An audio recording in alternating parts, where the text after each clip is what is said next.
এই মেয়েটির নাম রুবিনা। রুবিনা একটি রুম কেনে। রুমটি ছিল খুব ছোট, কোনো ফার্নিচার রাখার জায়গা ছিল না, তাই ডেকোরেশন করার প্রয়োজন পড়ে। একজন ইঞ্জিনিয়ার ডাকেন। ইঞ্জিনিয়ার এসে প্রথমে সুন্দর একটি আলমারি তৈরি করেন। আলমারির ভিতর লেপ, লাগেজ, জামাকাপড় রাখেন এবং আলমারিটি আটকে দেন। আলমারির উপরে সুন্দর একটি বক্স তৈরি করেন। বক্সের ভিতর প্রয়োজনীয় জিনিসপত্র রাখেন, বক্সটি আটকে দেন। বক্সের উপরে সুন্দর একটি বুক সেলফ তৈরি করেন, প্রয়োজনীয় বইপত্র রাখেন, নিচে মোবাইল চার্জার ব্যবস্থা করে দেন এবং অন্যান্য জিনিসও রাখেন। তারপরে ইঞ্জিনিয়ার সুন্দর একটি লোহার অ্যাঙ্গেল দিয়ে খাট তৈরি করেন।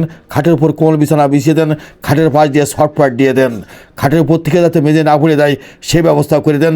খাটে ওঠার জন্য একটি ময়ের ব্যবস্থা করে দেন যাতে রুবিনা উপরে উঠতে পারে। একটি আয়নার ব্যবস্থা করে দেন যাতে রুবিনা নাচানাচি করতে পারে।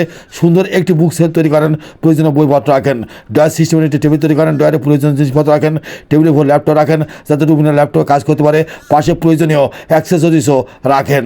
তারপরে ইঞ্জিনিয়ার একটি সুপার ব্যবস্থাও করে দেন।